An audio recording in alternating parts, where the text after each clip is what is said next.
Yeah,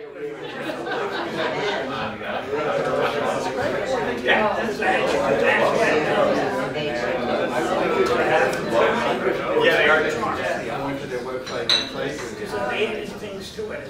Yeah. So I'm waiting for the weather.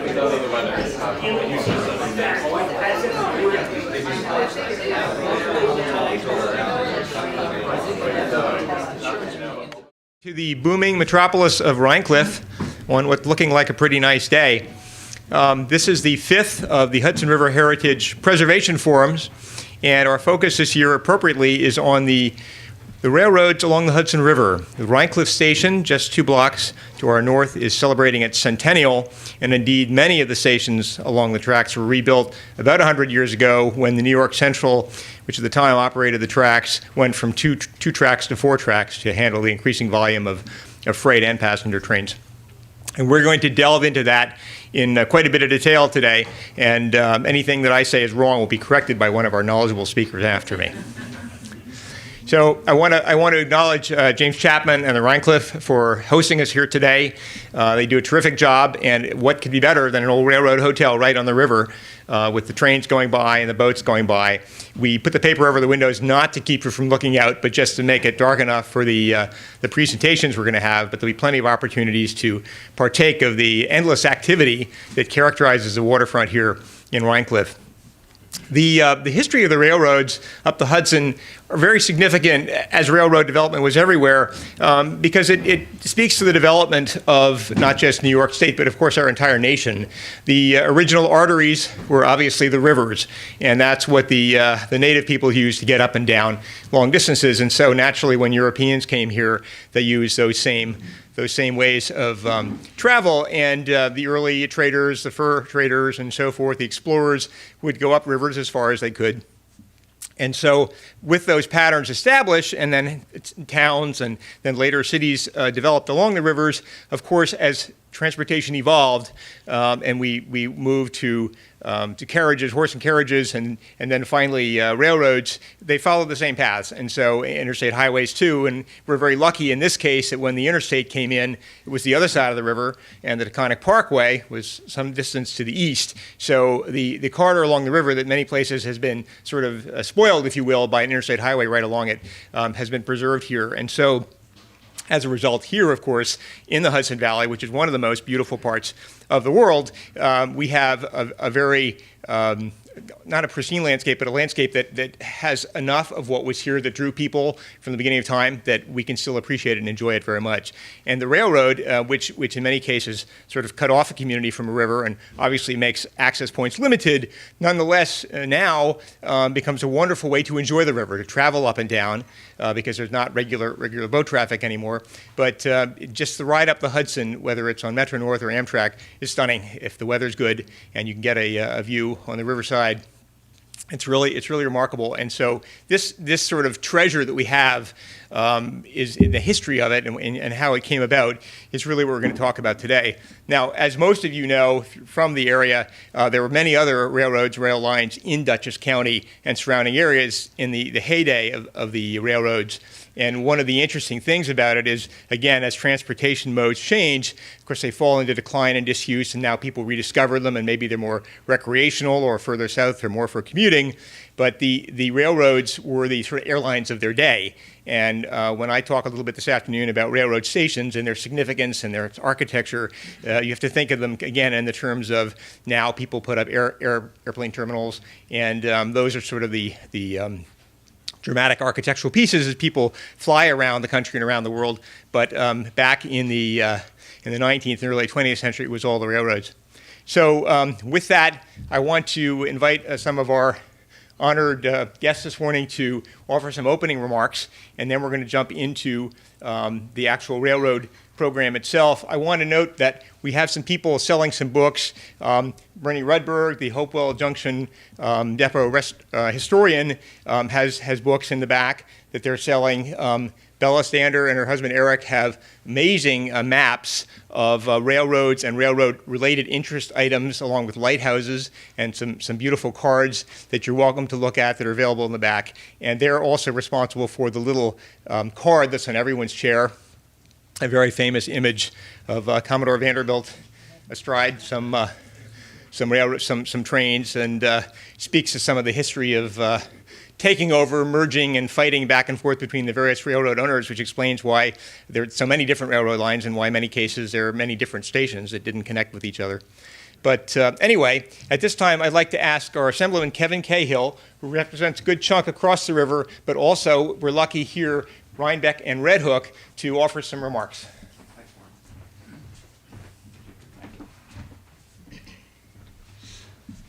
Good morning, everybody. Whenever I come to a history-based program, I remind people that I am the entertainment portion of the program because half of my historical facts are entirely made up inside my head. But then again, if you're real historians, you know that a lot of history is made up inside somebody's head, that the legends that evolve over time to become the truth is that which was commonly agreed upon, not necessarily that which actually happened. As it turns out, we have a lot of documentable history on railroads here in the Hudson Valley. They certainly were part of the not just the lifeblood, but the actual formation of the valley, and took on the personality, or actually gave us the personality that we still have to this day. I come from Kingston, which, what I say about James's Hotel is one of the best features of James's Hotel is that it's got a great view of Kingston. It really is. It's a remarkable view of the Catskills from here. It never ceases to be awe-inspiring when I cross the Rhinecliff Bridge and I see that amazing bowl on the other side. And when I come back over here and I travel around the country roads, these roads were made for leaf peeping, weren't they? They actually were, and the railroad barons knew that. And if you look at the two sides of the river, they are distinctly different. I consider this the New England side of New York. This is New England, and it was developed in that way. If you go back to the very founding of this country, back in the 1770s and the 1760s and 70s, in that era, and you think about the differences that existed then. On this side, even then, these were the large estates. These were the large landholdings. And over there, they were the scrappy dirt farmers. When you look at the development of the railroad was built on this side of the river, the passenger rail, to bring the barons up to their estates. The railroad was built on the other side of the river to bring huckleberry down from the mountains, and to bring coal into the ports, and to bring shale in from mines and from quarries. So the development of the two sides of the river actually reflect the evolution of transportation, which was largely centered, for the most of what we can perceive, on the rail lines. Now, I grew up on Brune Avenue in Kingston, which many of you may not think as being the center of the rail universe. But at the end of my street was the New York Central Railroad. That's what existed at the end of my street. So from the time I was this high and only speaking far too much instead of incredibly far too much, I would stand on my sidewalk and look down the street and count the train cars.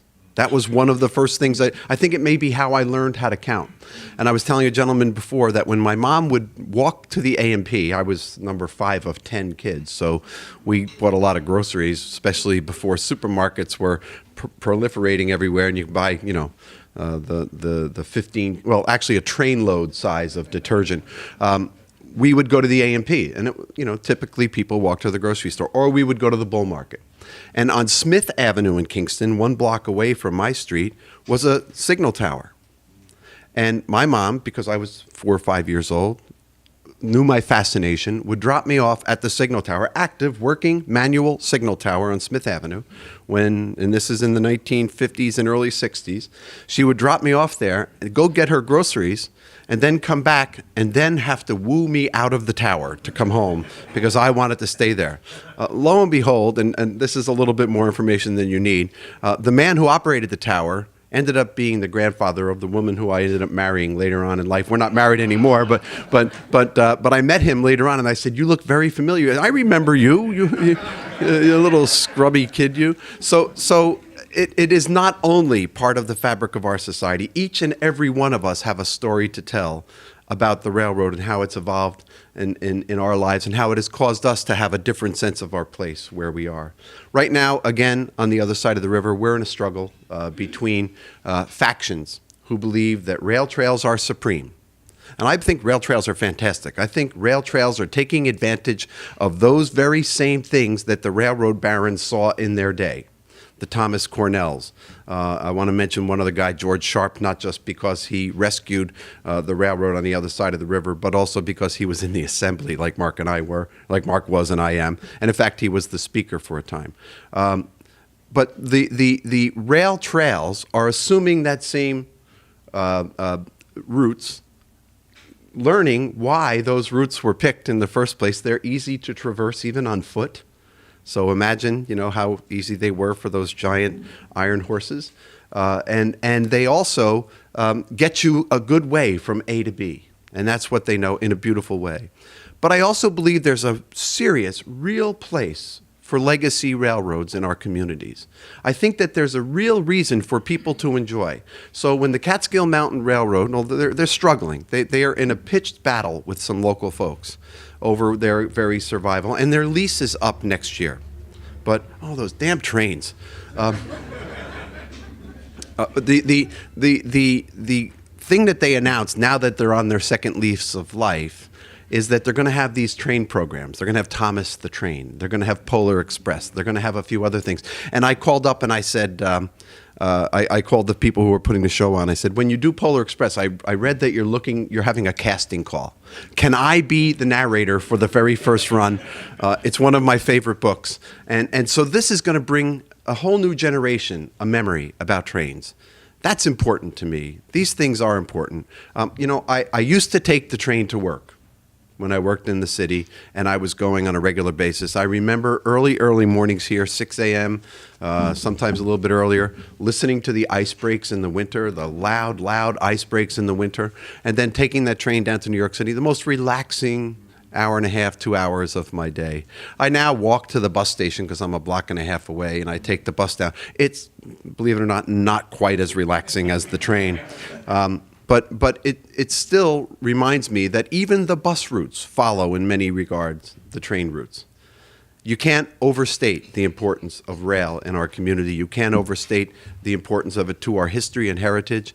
And I am just very grateful to all of you for what you've done to preserve, to remind, and to just assure that the next generation of folks will have an opportunity to have that richness of our area that everybody in the past has. With that, my good friend Mark Molinaro, who was young when I started my speech, is now old. And I don't know if you want me just to bring Mark up or give it back to Warren and let Warren introduce the county executive. Thank you, everybody.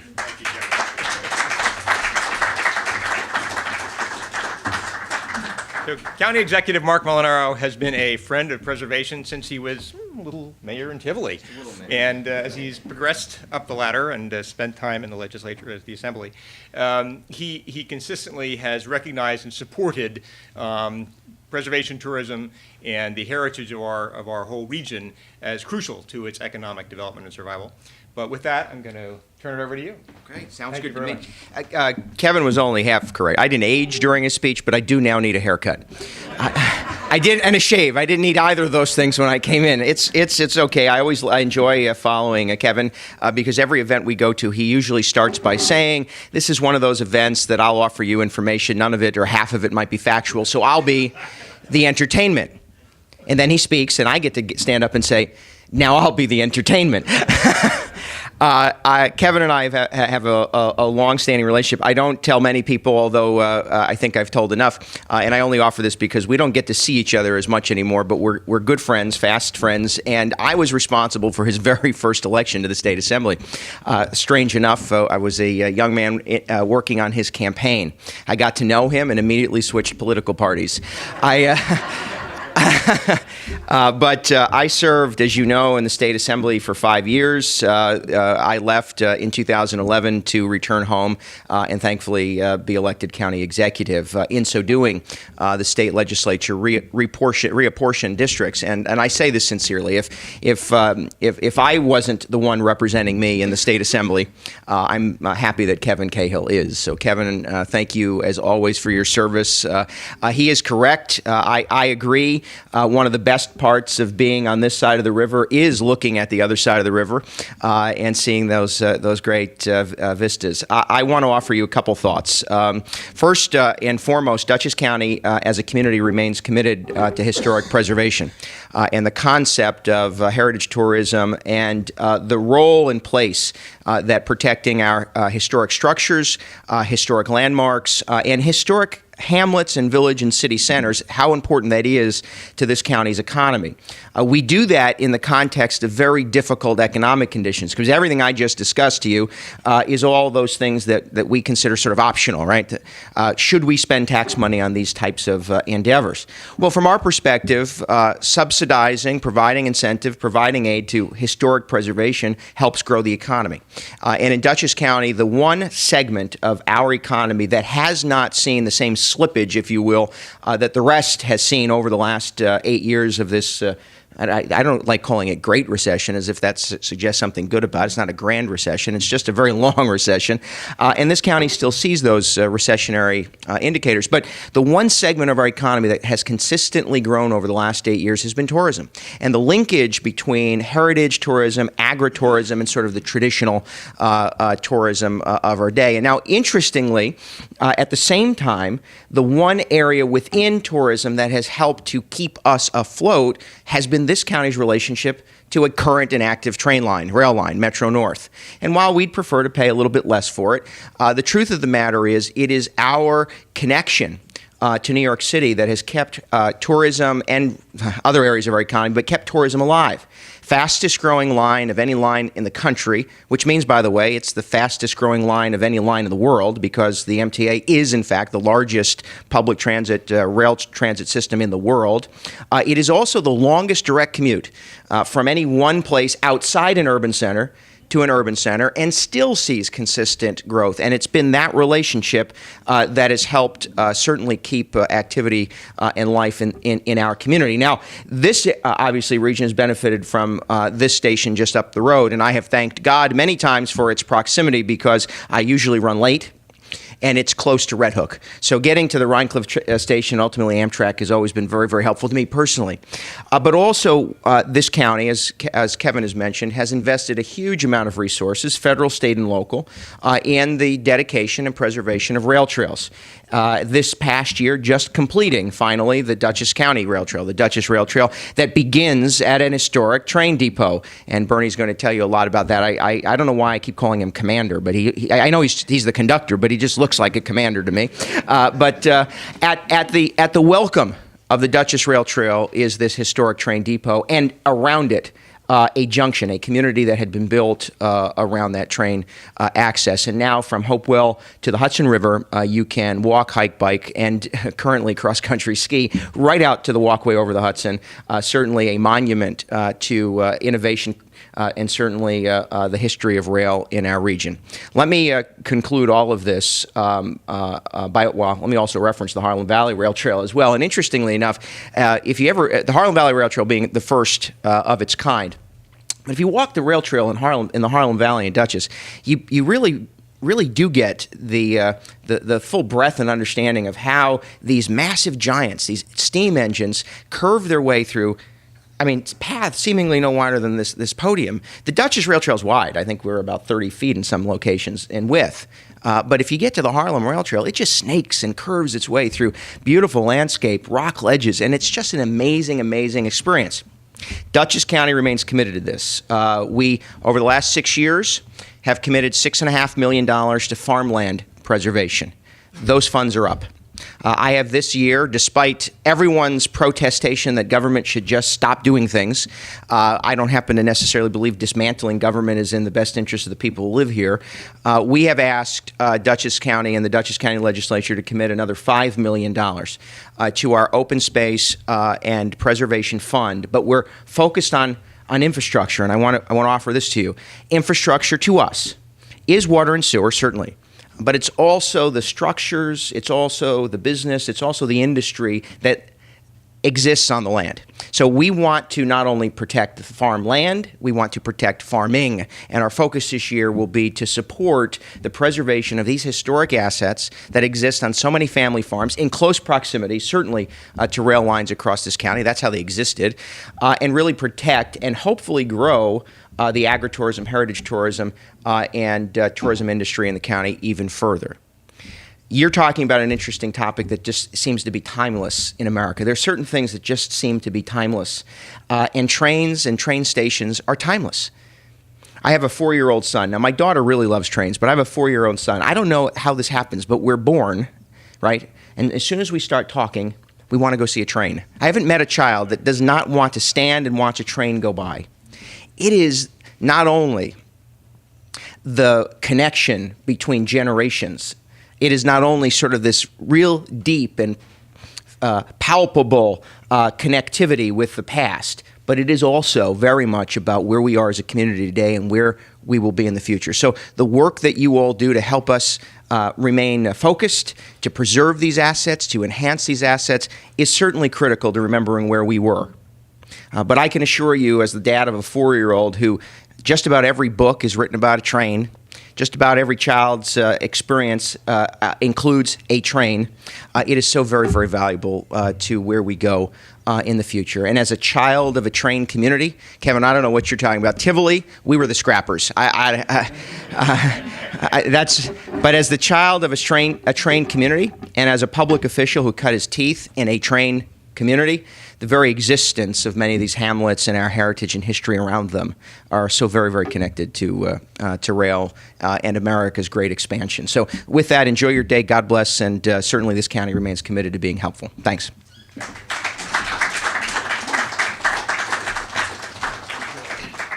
Thank you, Mark. I have asked Rhinebeck Town Supervisor Elizabeth Spinzia to offer a few words of welcome as well, and all her train-related stories. Good morning, everybody. Welcome to Rhinecliff, which is one of, I think, 4 or 5 hamlets in the town of Rhinebeck. And indeed, it has our rail line, and it's our access to the waterfront. Trains, waterfront, Rhinebeck, historical tourism. I think Rhinebeck embodies all of those things, and we want to welcome you. I want to thank you for having the symposium, and thank you to all of our sponsors, and look forward to enjoying hearing more about trains.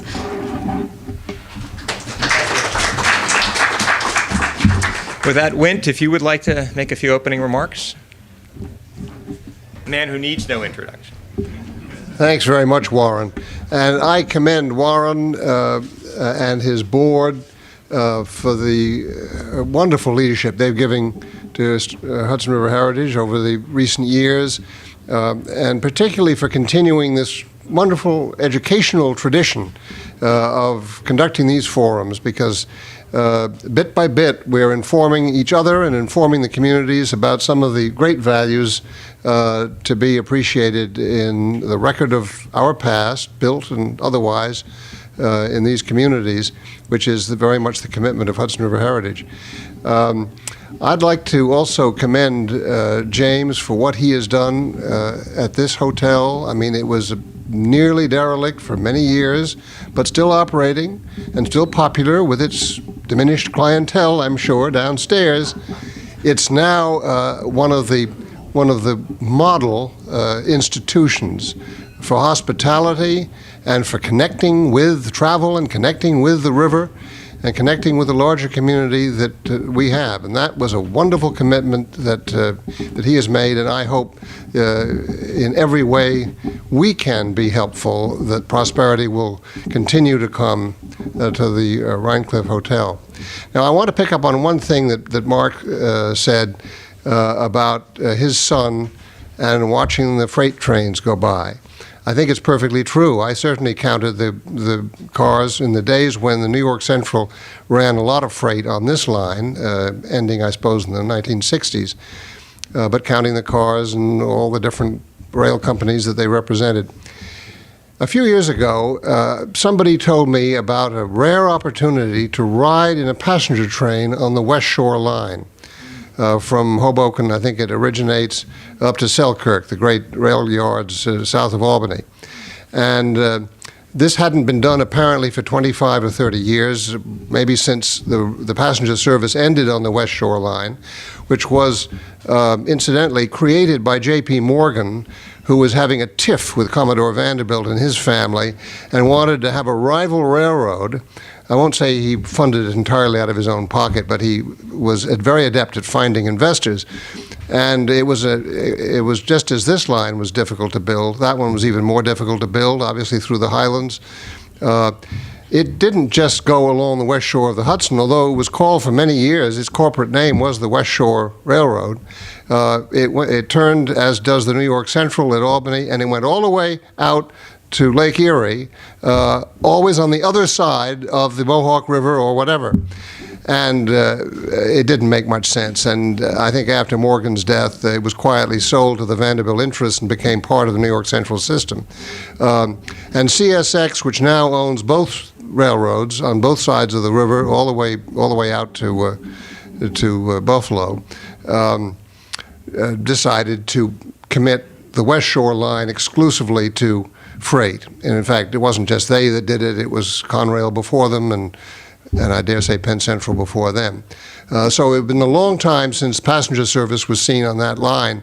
And I just thought, well, this is an interesting thing. I only went along because I wanted to see what the river looked like from a rail car on that side of the river.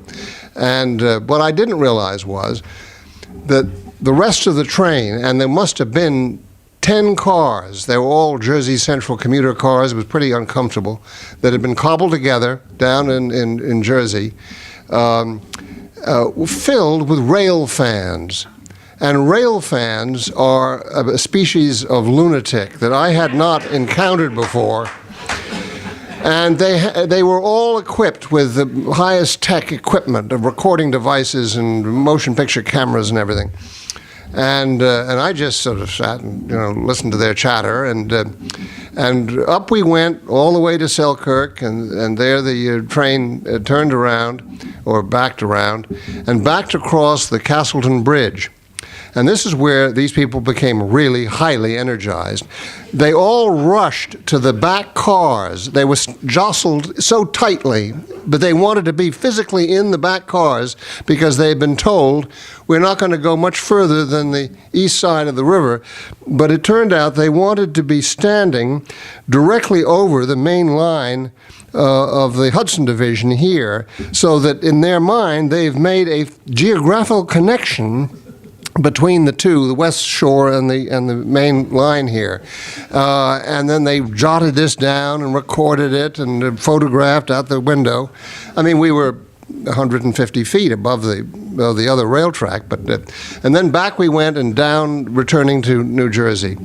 When we got south of West Point, and I should say that coming up and going back, at every crossing, at every hamlet, at every, probably on Broome Street in Kingston, there were clusters, and some of them very large clusters of parents, usually fathers, with children, to watch this phenomenon. It had been, I guess, publicized in the local press. A passenger train coming through our hamlet, our town. And they were just standing there like that. I mean, agog at the passenger train where they were accustomed to seeing just freight trains. And so, of course, they were being photographed by everyone in the train staring at us. And then we got south of West Point. The train unaccountably stopped at near Iona Island, which is just south of West Point. And the word went out, you can disembark, which seemed like a strange place to do so. There was absolutely there wasn't even a siding. This was incidentally on Labor Day. I think there was no rail traffic at all, so that's why we were able to do it. Everybody got off. And we were standing on sort of on the edge of the tracks and on little rock outcrops, and the train ponderously, slowly backed away from us toward West Point and almost out of view. I mean, it must have gone 3/4 of a mile or a mile. And then everybody got ready, and it was, And then it came, you know, and it making as much noise as it could. It was just a diesel locomotive. I mean, there wasn't much excitement about it. And it came roaring past at all of 35 or 40 miles an hour.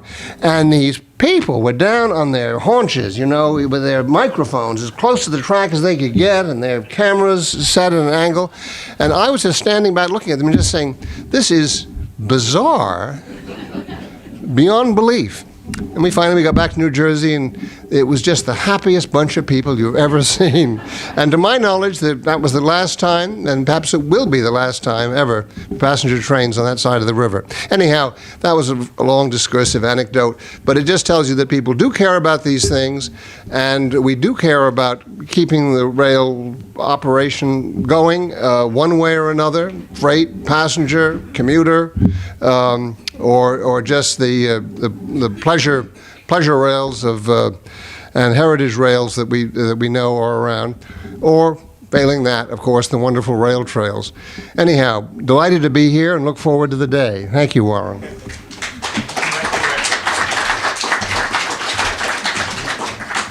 Okay, well, with that warm-up, I'm not going to ask Bernie Rudberg if he was among all those people who were videotaping that famous day. But Bernie has been involved with the ongoing restoration of the Hopewell Junction Depot, which is a beautiful building, which is open to the public, I think, periodically on weekends and other days. And it's part of the history of sort of railroads in the middle of Dutchess County that, don't run along the Hudson River.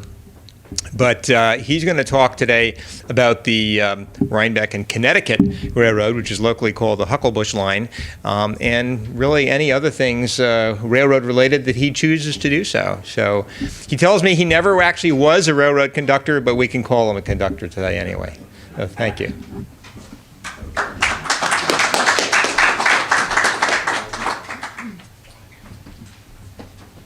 Well, first thing I'm going to tell you a little bit about who I am. I spent most of my working life in electronic systems. I've never worked for a railroad, but I spent most of my time in the U.S. Navy. 4 years in the U.S. Navy, but was never on a ship. I flew every place I had to go. I spent most of that Navy time in California in the desert. Strange place for a Navy base, but that's where it was.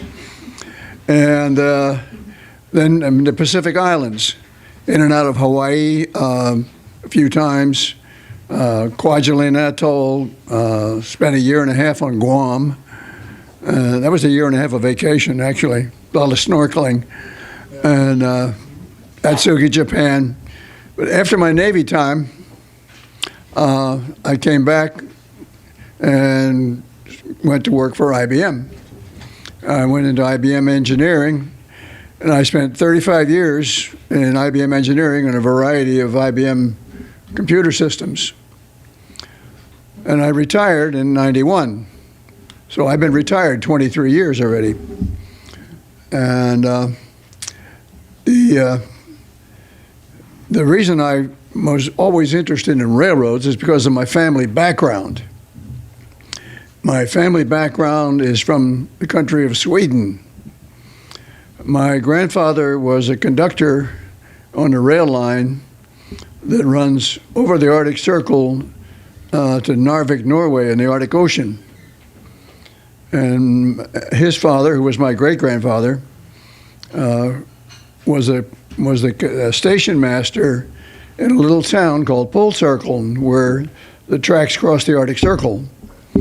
They had a white line painted on the platform, and people would come up there and put 1 foot on each side of the platform and get their picture taken. And my great-grandmother had the food concession. She would be selling them donuts and coffee. So I always heard about railroads all during my lifetime. And so after I retired, my wife over here, she decided I needed something to do, which is, you can understand that, I'm sure. And I at that time, the old train station in Hopewell Junction was just about falling apart. It had suffered a lot, and an arson fire and all sorts of things. and there was a group got together and decided they were going to try to restore it. So I joined that group, and I've been in that group 17 years. My wife is on the board secretary. I'm on the board. I'm the historian. Our friend Paul over here, he's our museum curator. He also does our monthly newsletter and helps out in all sorts of things. And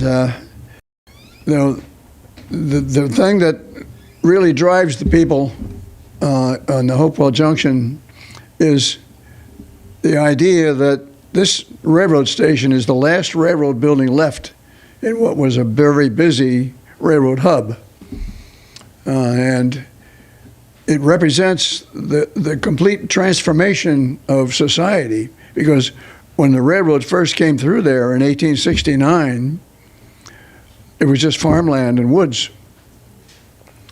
And when the railroads built a station there, businesses started to congregate around the station, and it became Hopewell Junction.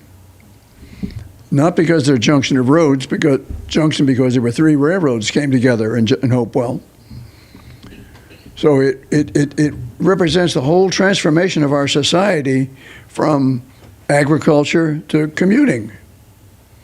And we're trying to preserve that story. The local historical society over there in East Fishkill has a 1750 Dutch farmhouse. So they're restoring and taking that piece of the history, and we're picking it up from around the time of the Civil War up to the current present day. So we're trying to fill in that 150-year gap that a lot of the historical societies don't seem to care about. So I'm going to start off by talking about some of the things here. This logo that you see up here is the Central New England Railway. There were several small, short railroads in the area going east-west.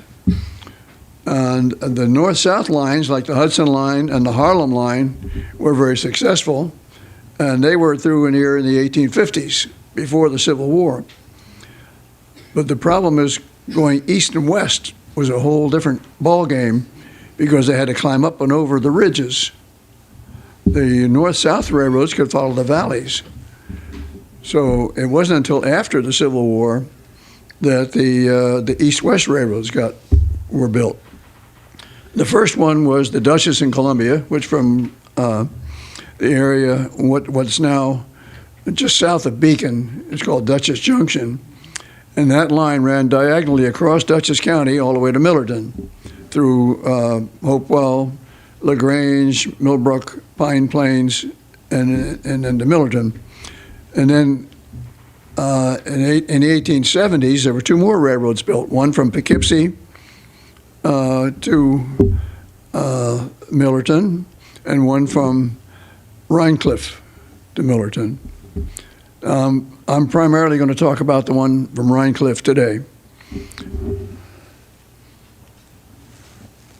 Now, this map shows the general area that I'm talking about. This is where we are today. We're down here in Rhinecliff, and this red line is the Rhinecliff and Connecticut Railroad. And you see it comes up and comes up the hill, climbs up the hill, goes through the Astor Estate, and then over here to Rhinebeck, and then north and up through Red Hook, and on east through places like Cokertown, Spring Lake, Jackson Corners, Mount Ross and Pine Plains and Silvernails, all the way over to Millerton.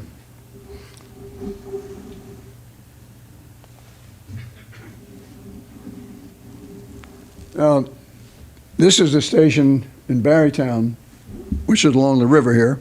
So I'll show you 1 or 2 of those. So these 2 pictures came from Claudine Close, by the way. And this is Tivoli.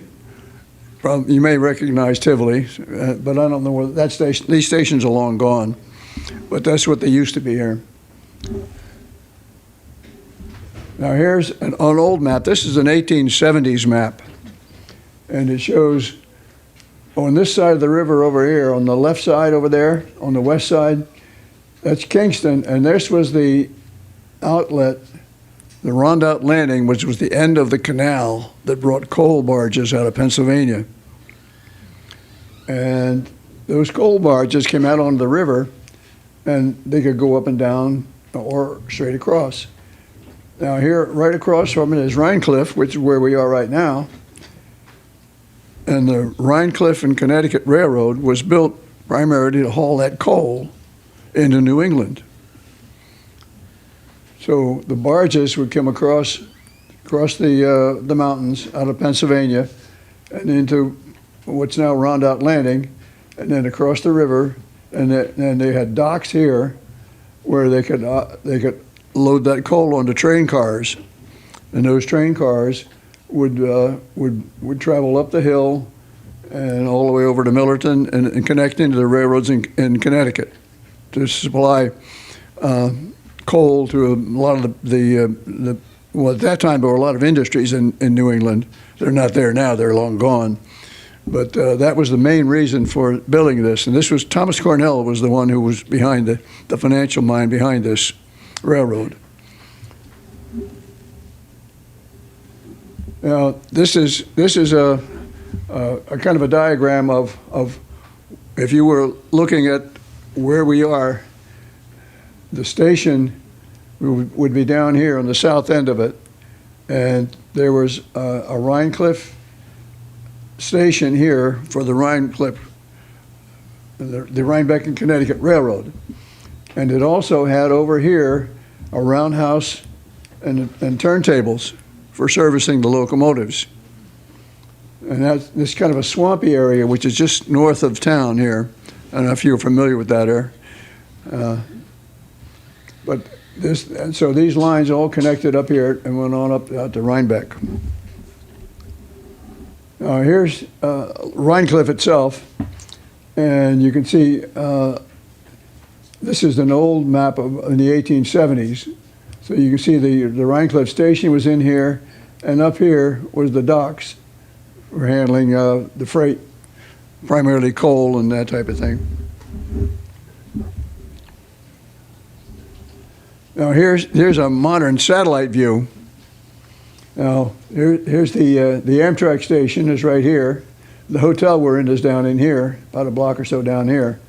But this parking lot right here, just north of the Amtrak station, that's where the Rhinecliff station used to be. The old Rhinebeck and Connecticut station was in that parking lot area. Now here's another satellite view. Here's the train station, the Amtrak station here, and the parking lot where the Rhinecliff station used to be. And then just north here, this is the remains of the docks that used to haul coal on the barges that came across from the river. Now they also had passenger service, and they had freight. So this was the 4-track main line of the New York Central, and there was a siding here, and this is the Hudson River out there, and this was the freight house, and Dutchess Terrace Street, and there was the station right there in this corner, and this area, this whole area right now is the parking lot. So that's all gone now. It's just a parking lot now. But that was the station for the Hudson River Railroad, not for the Rhinecliff in Connecticut, right? That was the Rhinebeck and Connecticut station. That's right at Schatzel Street. Yeah. Well, where was the, I don't want to interrupt, but where was the New York Central station? It was just a little bit farther south. So this is what the station looked like. So you see the sign Rhinecliff on there, and this is the part that's now the parking lot for the Amtrak station. And you can see some of the freight cars over on the other side because that's where they handle the freight on the river side of the tracks.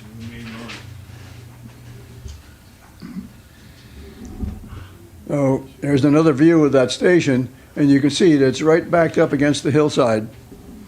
So it was right at the corner. There's a street corner right here where that station used to be. and that's now a parking lot.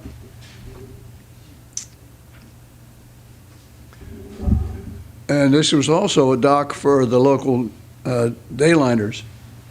There were a lot of the passenger service that was run up and down the river on riverboats, so they stopped here as well. Now here's the diagram. It was drawn by a friend of mine who's passed away some years ago, but he was experimenting and trying to figure out where all the rail lines were around the area. And you see this is the New York Central line running up along the river, okay? And this is the line coming down from Rhinebeck, and this went over to the roundhouse and turntable over here. And these were the docks that handled the freight up in this area. And the actual station for passenger service was down here. So at various times, there was a trestle that ran across out to the docks. So these docks were high enough above the river so that they had to do a lot of lifting to get the freight from the barges up under the coal cars.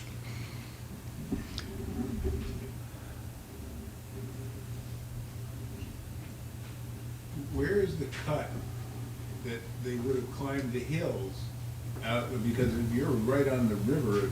No, it's not. I'm going to show you that. That's right there. I don't know if you can see. This is kind of a dim picture, but this is the New York Central line along the river here, and off in the distance you can just see a little bit of the Rhinecliff Bridge back there. Right. Okay. Now this is the swampy area that I talked about, just north of town, and there was the Rhinebeck and Connecticut line came across the middle of that swampy area. So they had to climb, they went through that swampy area and climbed up the hill. And this is a picture of the very, very fuzzy picture, but it's the only picture I've ever found of the Rhinecliff engine house. I don't know if anybody else might have some pictures. I'd love to have them if anybody has them. When was that built, the roundhouse? The railroad was built right after the Civil War. In the time frame, they started building it in 1872, but the financial panic of 1873 kind of slowed things down, and they didn't actually finish the railroad until 1875. So it was in the late 1870s when these facilities were built. This was the old freight house that was down in that area. And this is typical of the locomotives they had, the 440s. There's a story about this particular one that about 20 minutes after this picture was taken, the boiler blew up. Kaboom. I've never been able to find any more than some stories about that. It must be documented somewhere, but I haven't found it yet. Is there a repository of documentation any place for this railroad? What's that? Is there a repository, is there a place where there's a collection of documentation for that railroad? All of these small railroads were all eventually gobbled up as part of the New Haven Railroad. And the depository of records for the New Haven Railroad is at the University of Connecticut at Storrs. So, and Laura Smith is the curator there, and she's very willing to talk to anybody that wants to talk about railroad history. So if you're interested in digging into some of this stuff, you can find it at Connecticut, Yukon at Storrs.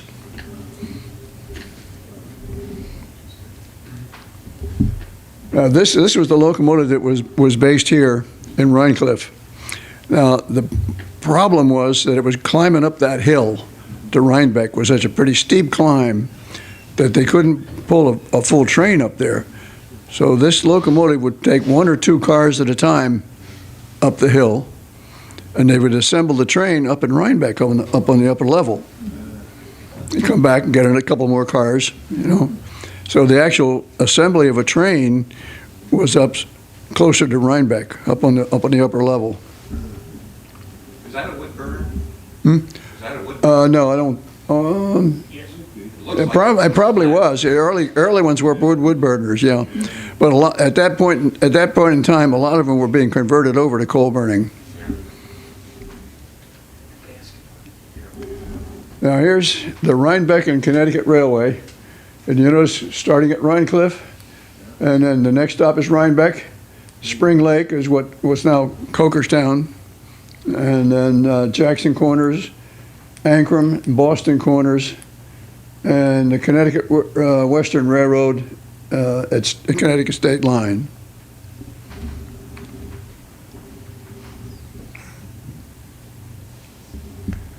So here's a current USGS map of the area. So we're coming up the hill here, and just this place called Way's Corners up here. We're going past Rhinebeck. The old Rhinebeck station was in here, and one of the things that we found out is that the Astor family had property along what's now River Road, and they had a siding there, and they had their own personal train car parked on that siding.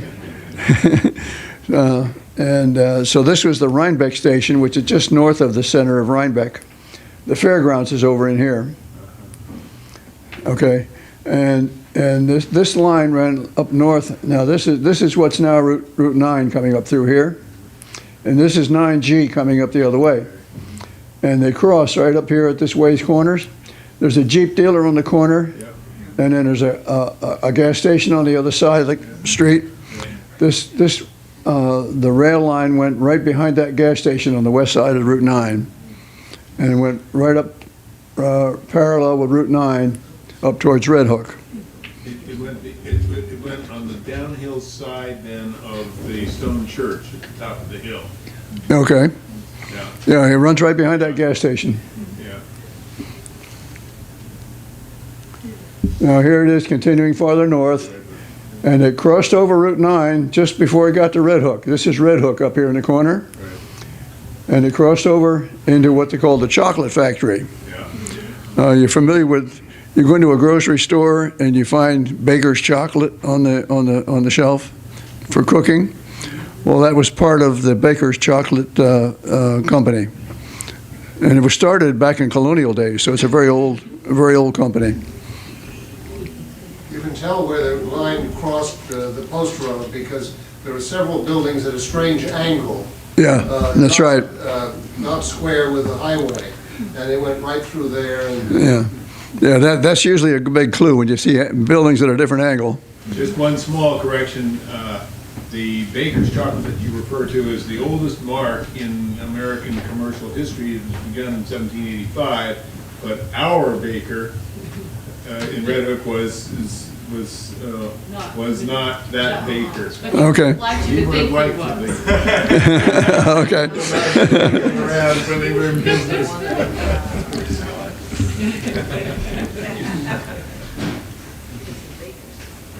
Now, this was the station in Red Hook. There it is.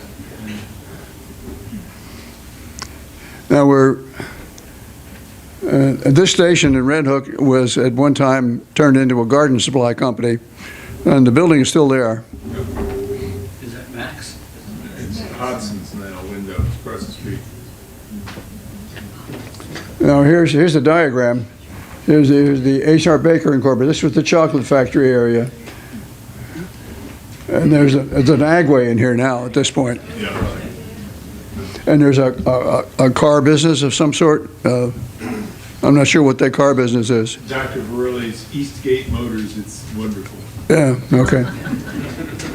Anyway, this is the Rhinebeck and Connecticut Railroad running through Red Hook, going off towards the next section. This is a picture of the chocolate factory.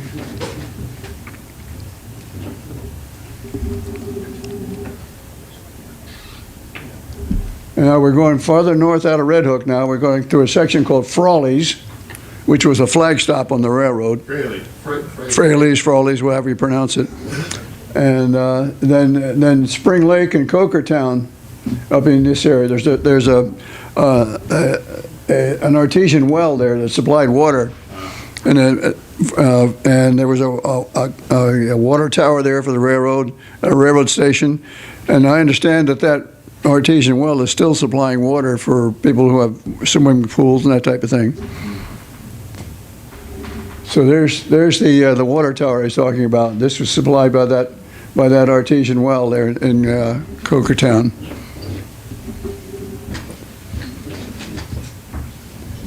Now here we're going a little farther, and we're going up past, and we're going up toward Elizaville. And this is you notice this is a USGS map that's old enough that had the railroads when the railroad was still inactive. And there's a station in Elizaville. Notice the 440 locomotive there. And then later on, this was in the 1930s, just before the railroad was torn out, this was a milk train. They hauled milk from all the local dairies along there to a number of creameries, and most of them were run by the Borden's Company.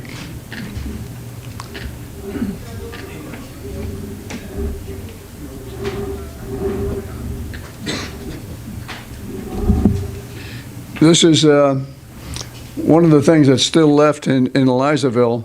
The tracks ran across the top here, but the bridge part is gone.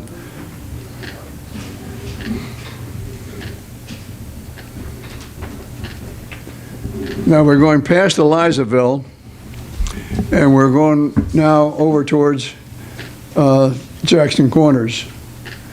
And we come down through along the Rhinecliff River, Rain Creek in here, and Jackson Corners is in here. This room here, this is the Taconic Parkway. So we're over almost at the Taconic Parkway at this point in Jackson Corners. And there's, you see the winter wood pile there to keep things supplied. This is Jackson Corners. It wasn't much of a building, you can see it, just a little, not much more than a shed with a platform around it. There's where it is now. It's part of a house nowadays.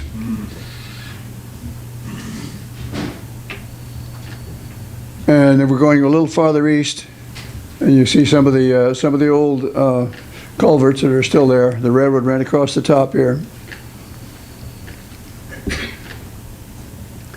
And this is the bridge that's over the Roll of Jansen, and it's a private driveway about a half a mile off the road. So you can get back there if you go back on this guy's driveway. The guy's friendly enough; he'll talk to you and tell you all about it. But it's. So now we're going past Elizaville. We're going over to Mount Ross. Mount Ross is not much more than just a crossroads before you get to Pine Plains, and there was a station there at one time. This is the postcard of the old Mount Ross station with a steam locomotive sitting there next to it. There's another picture of it. As you can see, it really wasn't very much. The stations along that railroad weren't very big because they didn't have very many people. And there's the Roll of Jansen Creek, river, whatever you want to call it. And this is the remaining abutments of the bridge that used to run across there, the railroad bridge that used to run across there at Mount Ross.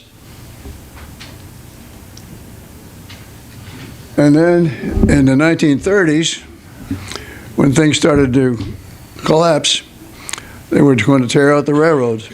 And this is when they were tearing the tracks out in 1938. And you can see that the idea here is that they took all these sections of rails and just winched them right up onto a flat car, up into the cars. And my understanding is those rails were sold for scrap to Japan in 1938. Well, you know what Japan did with them. There's probably pieces of the county are laying over there in the Pacific Ocean. Now here we're over on the eastern part of the county now. We just came in this, we're coming in this direction here. And the next step is this intersection right here is Silvernails. Silvernails is, actually it's the name of the family that used to own the property. It's a family name. And there was a connection down into Pine Plains. This is Pine Plains down here. But the Rhinebeck and Connecticut Railroad ran up this way up through Ancram and around the mountain to Boston Corners and down here to State Line into Connecticut. Now they didn't want, it would have been shorter to go across here, but this was a high ridge of mountains through here. So that was a real tough climb. So they decided to go around the mountain instead of going across it. Now down here, the ND&C Railroad coming out of Poughkeepsie on Hopewell Junction, the P&E, the P&C, and the ND&C. There were 3 railroads coming up through here. This is the ND&C, and it ran down through Chicomico, and you can see it that it had to zigzag back and forth to get up over the ridge to get to Millerton. So this was a tough climb through in here, over Winchell Mountain. So that was the first line to be abandoned in the 1920s because it was such a tough climb for the old steam engines. Anyway, we're up here on these lines up there now, and there's Silvernails, where the Rhinebeck and Connecticut Railroad connected with the Poughkeepsie and Connecticut Railroad coming out of Poughkeepsie. The agent here was Martin Wheeler. There's Martin Wheeler. He was at the World's Fair in 1939. This is a picture of him at the World's Fair in 1939.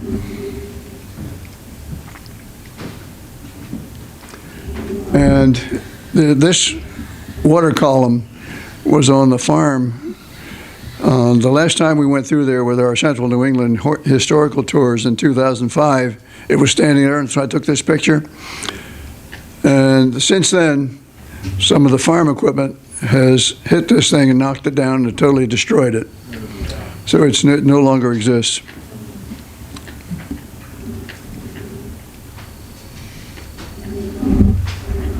Here's a picture of a map of the Pine Plains area. This is Pine Plains up in here.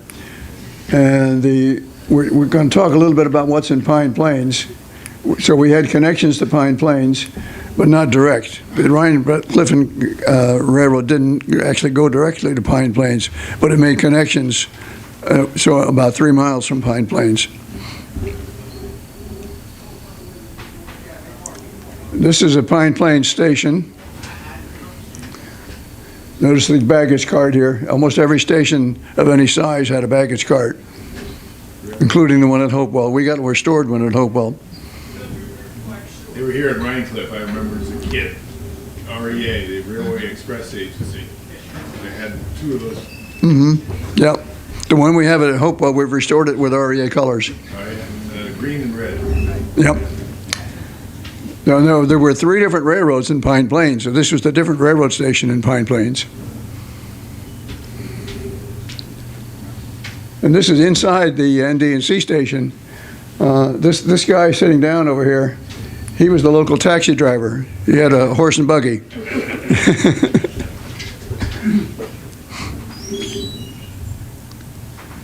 And this was the turntable and roundhouse in Pine Plains.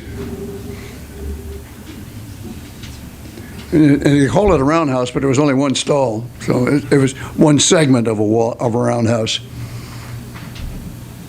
Notice the turntable is the manual turntable. These handles, there's no motor. When you put a locomotive on there, you had to get it just balanced just right. And then a couple of guys could turn it around with those hands. They call it the Armstrong turntables. In the wintertime, it got pretty tough.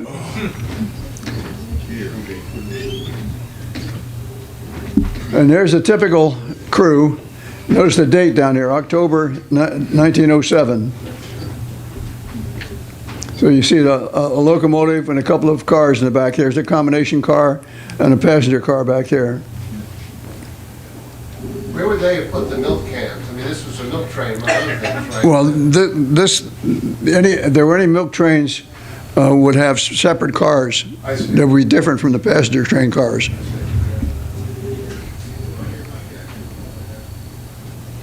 Now this is this road across here. This dirt road is what was now Route 82 through Pine Plains. Back when Route 82 was a dirt road, and the station was here. Now, if you go to Pine Plains today, this area is the fire department. The station is gone, and it's now the fire department there in that spot. And Duel's hardware store over here on the left, if you may be familiar with that. This building on the right over here was the telephone exchange. And those coal towers, this was part of the coal business. And a few years ago, they started to lean over, and they considered them a safety hazard, and they tore them down, so they're no longer there. They're wooden silos, basically. What's that? Wooden silos. Made of wood. Yeah. Yeah, they're wood, but they contain coal. They were made for coal. So it's just like it. Yeah. Okay, now we're going to go a little farther past Pine Plains. We're going up through Ancram, Ancramdale. Ancram and Ancramdale are two different places, actually. Ancramdale used to be called Lead Mines, and people didn't like the name Lead Mines, so they changed it to Ancramdale. And there's Gallatinville. Notice the railroad sign is hung on that barn. Somebody, when they tore down the old railroad station, the guy picked up the sign and nailed it up on his barn. The last time I was there, it was still up on that barn.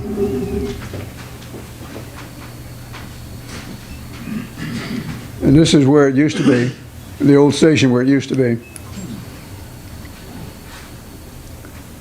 And there's the abutments where it crossed the creek again. The railroad crossed back and forth over Roll of Chance in several places. This is one of them, in Gallatin. And this is the Ancram station. And you can see by the weeds in the track, it's after the railroad was abandoned. Notice the signal arm of there's no arms left on the semaphore.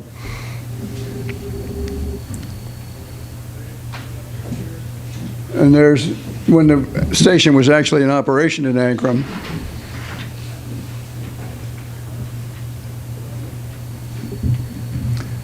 Now, going eastbound out of that area, there was, I talked about the ridges they had to climb over. Well, instead of going all the way down into the valleys, they built trestles across a lot of the valleys. And the problem was this wood that they built it out of wouldn't last very long.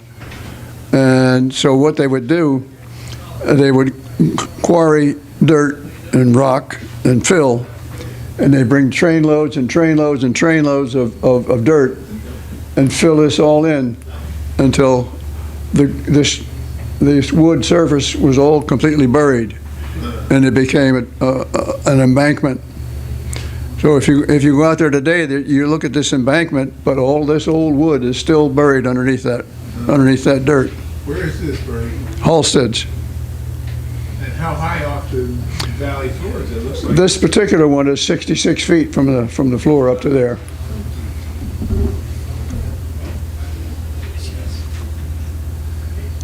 Now there's a typical little what you call a flag stop. If you wanted to ride the train, you went over here and you got a flag off the rack, and you hung the flag up so the engineer could see the flag, and he would stop for you. But if there was no flag out, he would just zoom right by. And this area was called Cook's.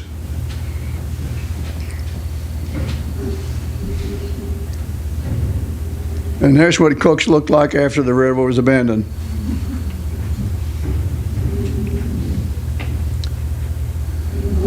That area was famous for having rock cuts that used to fill in with snow in the winter. Winchell Mountain was one of the spots that really had a problem. In the Great Blizzard of 1888, it took them 13 days to get a train through there. They 200 men. They paid him an exorbitant amount of money, $2 a day, and to shovel. But there was no way they could shovel it out, so they would load it into cars, load it into gondola cars, and haul it away. So it took, like I say, it took them 13 days to get a train through to Millerton after that big blizzard. The blizzard of 1888 ended on this date, March 14th. Yes, that's right. Fingers crossed. 5 to 6 feet of snow. And but it was dried a few days before that blizzard. As a matter of fact, and down in Fishkill, on the ND&C Railroad, there was one of the trains went through there, setting grass fires all through Fishkill the day before the blizzard. Almost burned down some of the historic buildings in Fishkill.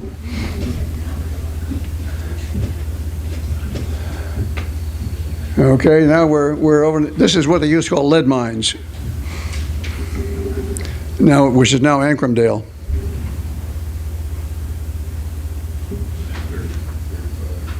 So you see, it wasn't a very big station.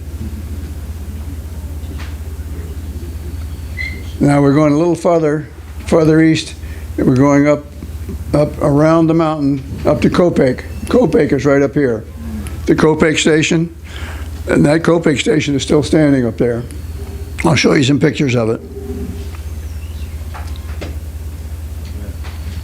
This is we're at the Copake station. And there's a number of people over in that area have been talking about what they can do with that station. It's still sitting there. A lot of talk, but as far as I know, nothing's really happened to do anything about it. What year is that? This would have been in the 1870s. Okay, that's a wood burner.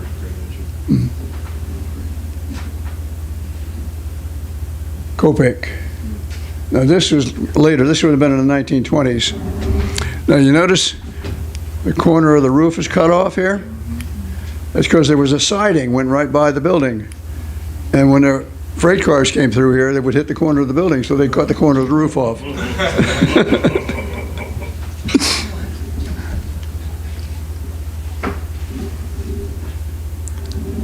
And you see the corner cut off the roof, and that's where the siding went through right here. And then the main line went on the other side of the building, and the freight house was in the back. And across the street from it was a Borden's Creamery. Now this building, or this area where this creamery was, is now an electronics company of some kind. Now there's a picture of the Copake station in the 1930s. Now here's the station with the corner cut off the roof, and the siding where the freight cars went by, the freight house in back. And you notice these train cars, well, they're converted buses actually with train wheels under them. Steam trains were rather labor intensive and expensive to run. Took a lot of crew.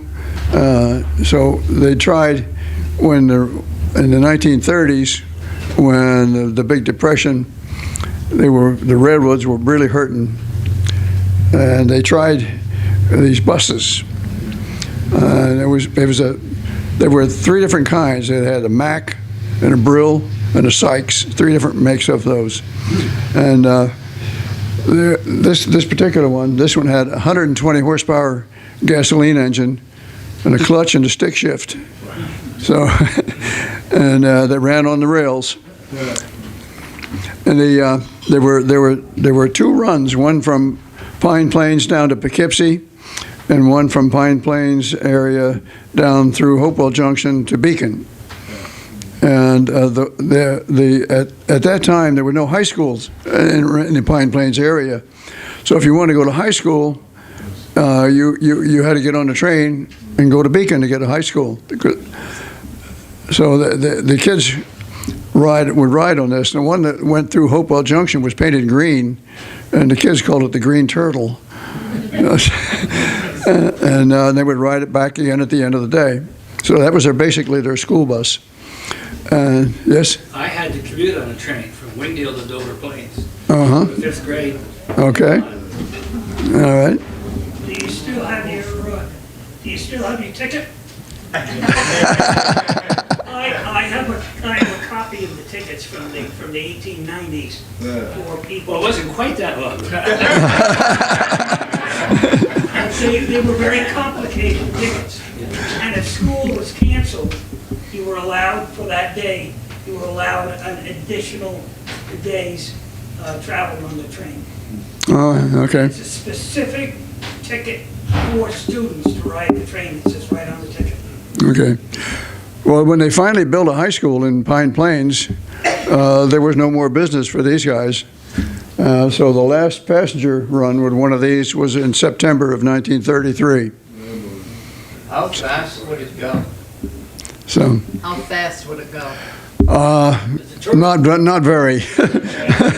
I'm not sure how fast it would go, but it wasn't. They call it the Green Turtle. So. Now there you can see the build. This is what the building looks like today, with the corners cut off the roof, and it's still sitting there in the weeds, waiting for somebody to do something about it. And I've talked to the people over there and told them, well, you know, you can get a group organized like we did in Hopewell Junction. We've rebuilt our station. You people can do the same thing up here. But so far, nothing has happened.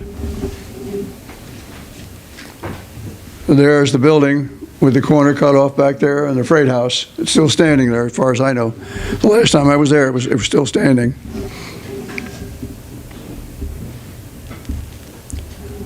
Okay, now we went past Copake, and we're going down along the Connecticut border down here toward Boston Corners.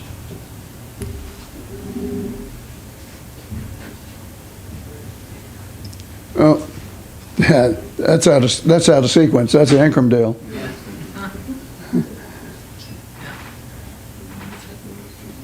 That's also the Ancrumdale station.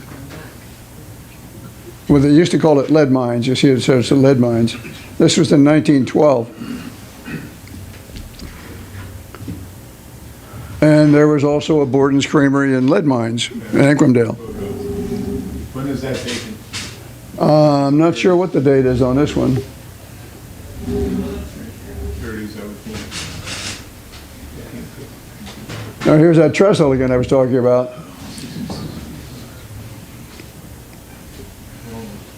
Now here we are at Boston Corners. This is where the three railroads came together. This was the Harlem line coming down from Chatham, going down through Dover. And then here's the Rhinebeck and Connecticut coming in here. And this is the P&C coming in from Pine Plains. And they all came together here at Boston Corners. This was the station at Boston Corners, and there were tracks on both sides of the building. So they had a platform came out here to these tracks, and also a platform on the other side that came out for the Harlem line.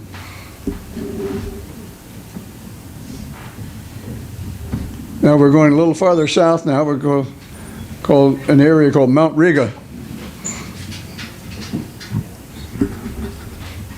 Nothing much there left but a couple of railroad crossings at this point.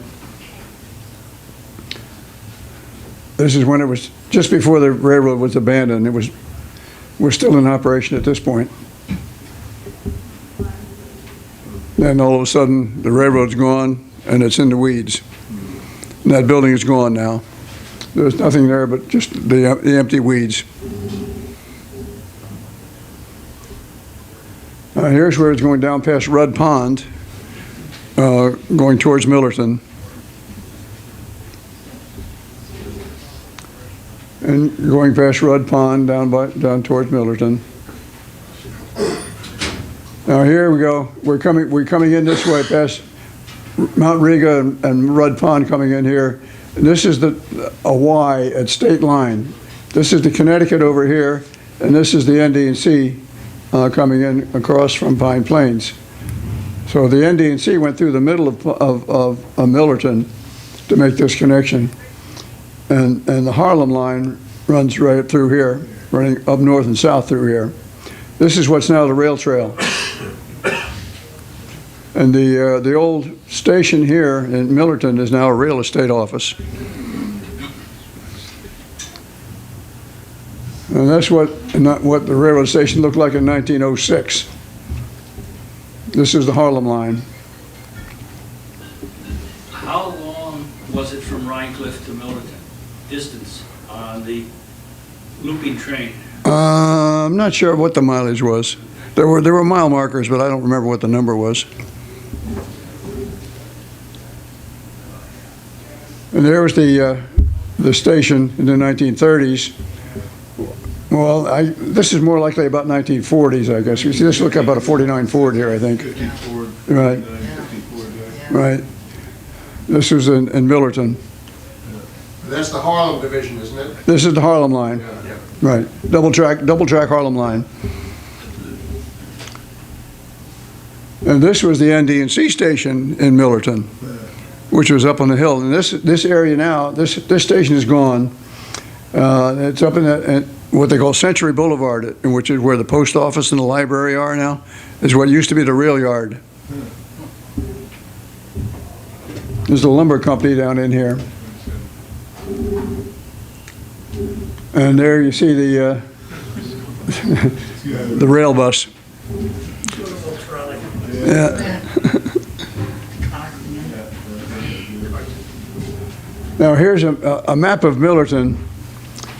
This was the Harlem line running through here, and the ND&C line came across and ran up through the middle of Millerton. And this is a fairly steep climb from here up to Millerton. And so when they would deliver freight up in here, they had problems with getting it up there, and they had a limit to the size of the locomotives they could use. So in later days, they ran freight cars up there, pushing it up with a big truck. And then when it unloaded and all done, they would post a guy up on top with the handbrake and let it coast back down the hill, back down to the Harlem line.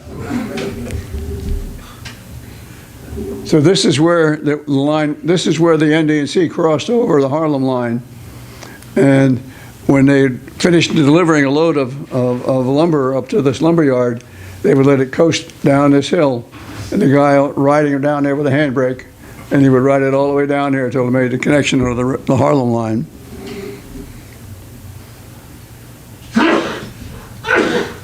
And there's a picture of you can see the slant to that, down that hill. So they had to make sure that there was nobody at the crossings. So they would send somebody out ahead to stop any cars when they were rolling down that hill. So it sounded like a bunch of cowboys, but that's the only thing they could do, to get service up there.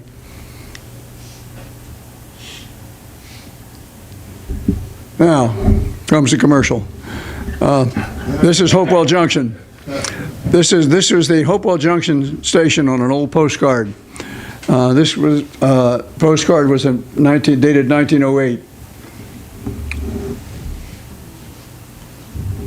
And this is what it looked like about 1910. Notice the stacks on the top there. Those ceramic tiles up there on the top. We got to working on those, and we found the name of the company that made those tiles was embossed in the ceramic. It's called Garnkirk. And then we did some research and found out they're from Scotland. So those are imported Scottish chimney tiles. And you notice there's a blank space right here. There's a window on that side, but there's a blank space here because when the station was originally built, there was a tool hole or outhouse attached right there. And notice in back of it is a control tower, signal tower for the Maybrook line. And there's the point where we're tearing out the tracks again, 1938. And those were the tracks that got sold to Japan. This was the ND&C ran through here, went up through LaGrange and Millbrook. And the crossing line was the Maybrook line coming from the big bridge in Poughkeepsie going down to Danbury. Bernie, when those lines were built, were the railroad companies competing, or were they at least in separate ownership, or were they? They were definitely competing. They were. Oh, yes. So was that, but this was a Union station or was not? Were there other passenger stations in Hope County? There were the New York and New England had a station there as well. I see. Okay, but then when they built the railroad overpass on Route 82 in Hopewell Junction, I don't know if you've been through Hopewell, well, they tore down that station and consolidated to what they called the Union Station. Okay. Yeah, they definitely were competing. That was the P&E Railroad from Poughkeepsie that ran up through Pine Plains was in business. And then when they built the big bridge in Poughkeepsie, the big railroad bridge, they opened that up, and the intention was the company wanted to buy the P&E Railroad. Well, the P&E people wouldn't sell it. So they built another railroad right along parallel with it. So there were two railroads from Poughkeepsie that ran out through the county up to Pine Plains. They're right next to each other. They actually crossed over each other in two places because they were definitely competing. Okay, no question about it. They were competing, all right. And the NDC went up there too. There were the NDC. There were three railroads that ran from that area up to Pine Plains. And Stanfordville had 2 stations? Yeah. Stanfordville had 2 stations, that's right. 2 stations, right. Pine Plains had 3 stations. They had like 16 trains a day and 3 stations in Pine Plains. Population a few hundred. But a lot of it was freight. The local farms, milk business, that type of thing, coal, that type of thing. So passenger service was a fairly minor part of it, actually. Okay, now where were we? Let's see. That's what our Hopewell Junction station looked like about 1980, when the big bridge burned in Poughkeepsie in 1974. Traffic stopped from the west. Well, there was still some local traffic from Poughkeepsie, but there was not enough there to support the railroad. So they were trying to figure a way out of it. And they never fixed the big bridge to carry trains anymore. We all know the story about that. And so the railroad, through the Penn Central and Conrail times, kind of abandoned this. And the last thing it was holding tools, and it was also a communications link. There was a big antenna and a radio relay station for the railroad communications at that point. But it was still in pretty good shape in 1980. But then, unfortunately, when the railroad boarded it up and walked away, a local fireman decided he wanted to be a hero. He torched the building. Well, they caught him and put the fire out, but the damage was done. So the local people who lived there within a couple hundred yards of the building saw the smoke, called the fire department, and they caught the guy. Turns out he'd been setting fires in other buildings around town, so he wound up in jail. Anyway, that's what it looked like after the fire. See the holes in the roof? And then that was in 1986. And there was a local group of people decided that we were going to try to do something about it. So in the 1990s, we started trying to cover it up, the holes in the roof with tarps, put plywood over it, try to preserve it, try to keep it from falling the rest of the way down, and try to raise enough money to do something about it. So that's when I got involved with it. And I've got 17 years of my spare time in that building right now. So this is when we first got to the building, and we hadn't even gotten the plywood off the windows yet. So we didn't know what was inside. So you can see it was in pretty bad shape. It's more than a hole. Yes, that's right. Well, one day I got a phone call from a guy. He says, "How much is it going to cost to replace those scorched roof rafters?" I said, "Well, the contractor's estimate is $5,600. Oh. 2 days later, I got a check in the mail for $5,600. So we got a bunch of volunteers on a cold day in January. We had about 25 people there that day. We borrowed a bucket truck, and we put these trusses up. And by the end of the day, we had a roof on the building.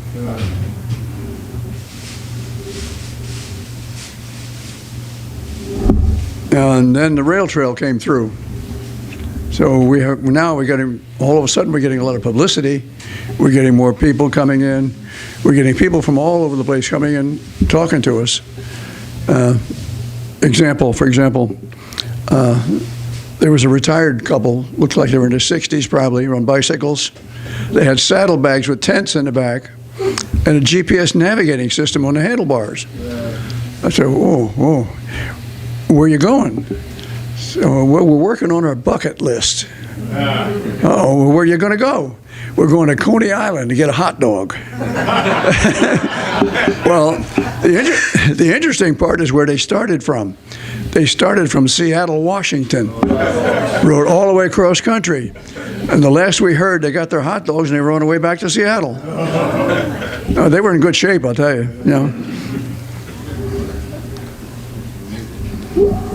One day a guy pulls into our parking lot with a pickup truck, says, "You guys want this stuff?" And I looked in the back, and there's boxes of books, there's old trunks, this sign was back there, a bunch of old telegraph equipment, meters and things like that. Said, yeah, sure, we want this stuff. So it's now part of our museum, and Paul over here has very duly recorded all this information as our museum curator, and we now have it on display.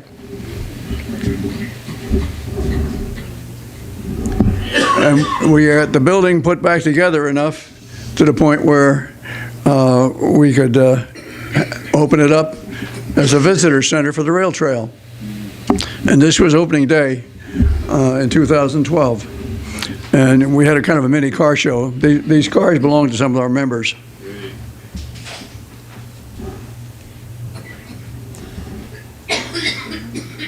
That fellow right there, you might be familiar. And there's Mark Molinaro right there, and Bill Steinhaus, previous director, and the one in between the two there was Rich Taylor, who was our construction boss. He's a retired contractor, and he had most of the tools and the know-how to put this building back together. And he organized it. He's also the guy who started Habitat for Humanity in Dutchess County. So and he knows how to get a group of volunteers going, and we've had a rather successful run of raising enough money to finish the building and to get the museum up and running. How much money have you raised? We've raised we've got about $200,000 in it so far, and we're nowhere near done yet. We got more to go yet. We got more fundraising campaigns going on for other projects, but in the building itself, we got about $200,000 in it. On the right, all the way on the right, Yeah, this Mr. Stitch here. yeah, that's him. That's Paul over there. He was at ceremonies that day. Yeah, he was a master of ceremonies that day. When was the building built? It was actually built in 1873. And it was moved a couple times, still within a couple hundred yards, actually, only moved around in the yard area. There's a rail yard next to it that was primarily for what they call pusher service. Going eastbound out of Hopewell Junction, you had to climb up over Stormville Mountain to get to Danbury. So the old steam engines had a tough time climbing up over that hill. So they established a roundhouse and turntable and servicing facilities, and they had locomotives based in Hopewell Junction. So every time a big long train came across the bridge from Poughkeepsie, they would stop in Hopewell, put an extra locomotive behind the caboose, push them up the mountain. And he'd get up the top, he'd cut loose and come back to Hopewell and wait for the next train. So that was his job, to run up and down the mountain, all day with the, pushing trains up the mountain. They kept doing that until the 1950s. Right. The last steam pusher left in 1950.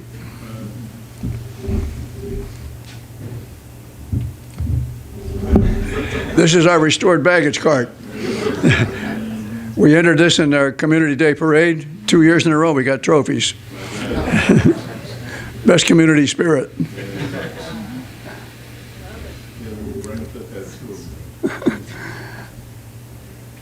And interesting thing is that people now are starting to notice. We've had wedding parties come around, have their wedding pictures taken around our depot. So that's what this is. These are pictures of a wedding group. And this is part of our display inside. This is some of the telegraph equipment that a guy had in the back of that pickup truck. And we've got it operating to the point now. This is my old telegraph key from when I was in the Boy Scouts. But that was a few years back, 1944. Anyway, we've got this display working to the point now, and we hooked it up so that you can practice your Morse code. It makes that clicking sound like you do in old Western movies. The kids have a ball with this, they're tapping out their name. We got a chart up there with the letters, how to make the letters. And the kids love this. That scale was part of the REA. There was a Railway Express service. That scale was in the Hopewell Junction Depot for over 100 years. And we got it back. It wasn't there when the fire happened. This desk is interesting. The desk was new in 1910. It's the agent's desk, completely restored by the guy who does the furniture restoring for Colonial Williamsburg. So it took about that restoring job on that desk was $3,000, and the guy who inherited the whole thing donated the thing to us for free. So we got the desk for free. One interesting thing is that the upper drawers, this refinisher left the ink spots in it. Remember, you had a desk at home, and you probably had ink spots in it, so he left that for authenticity. Right. The first telephone in Hopewell Junction was in that room. Had a hand crank on the side. This was the grand opening of the rail trail. When they finished opening the sections of the rail trail, they had a grand opening ceremony in Hopewell. And we had quite a crowd that day. You see the depot in the background. And I was up there, and this was a picture that was published in the Poughkeepsie Journal.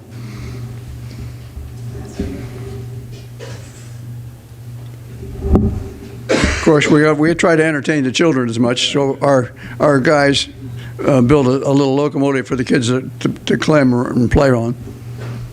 We keep that. We got it put away in a shed right now, but as soon as the snow clears away, we're going to bring it back out again.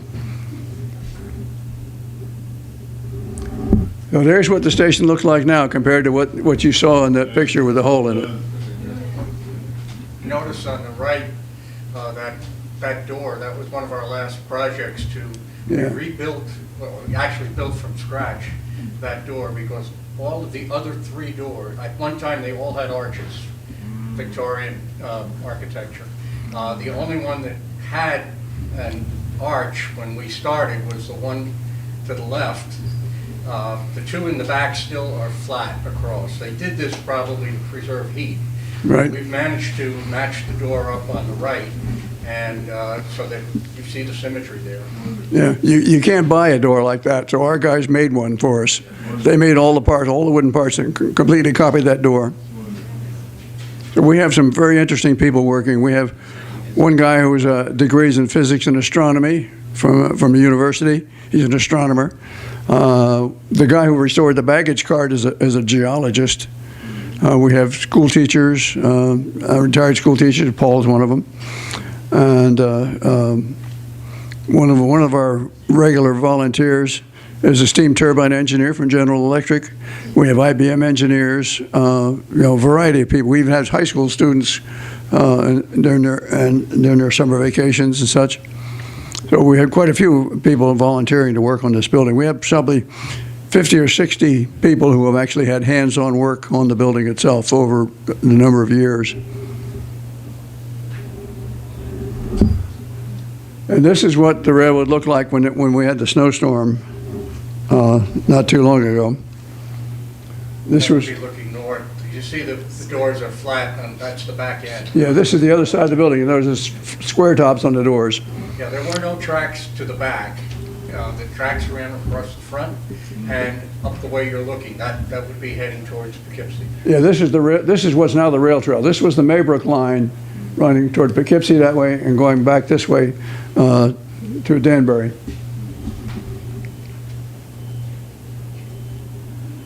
Now, in researching what that building should look like, I got into what are we going to make this thing look like? What should it be? And I found out that the headquarters building of the ND&C Railroad was in Matawan, which is now part of the city of Beacon. And the headquarters building was renovated a while back, and they turned the railroad station into a nail salon and spa, by the way, of all things. But when they were working on the building, they found the original record books of the railroad up in the loft. These big 11 by 17 ledger books, 48 volumes from 1879 to 1904. Well, they were smart enough not to throw them in the dumpster. And they gave them to the Beacon Historical Society, and that's where I found them. I read all 30,000 pages. It took me a while. And I turned those 30,000 pages into one book that you can actually read. That's that purple cover book. So it's a condensed version of 30,000 pages of office records. You know, which train was late, which train crew got busted for stealing apples, you know, the washroom sink is clogged up again, everything that happened to the railroad, including how many guys they hired to shovel out Winchell Mountain in 1888. The yellow cover book is the most recent one, and that is a story of how the building served the railroad for 100 years and then was abandoned and burned in an arson fire, how we picked it up and how we restored it, what we did to restore the building. And the third section of that book is a collection of pictures of old buildings around town. And some of the history of that, like for example, inside the depot, we have a wooden floor, and those floorboards were recycled out of a chicken house. Turns out that, you know the JCPenney department stores? Well, JCPenney had a farm here in Hopewell Junction. He lived there part-time. He had a cattle raising business as a sideline. And those chicken house boards were stored in JCPenney's barn. And our current president now owns that barn. So that's how we inherited all those enough to do the whole floor of the building. And when we were working on that floor, we found a round hole in the floor. Couldn't figure out why there was a hole in the old floor. There was no post, no pole or anything. We got into the crawl space underneath, and there's this big pile of empty whiskey and beer bottles under there.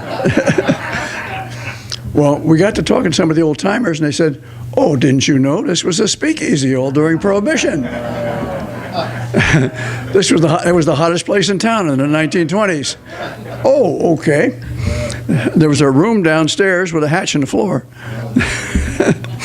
So we turned that room now into a woodworking shop.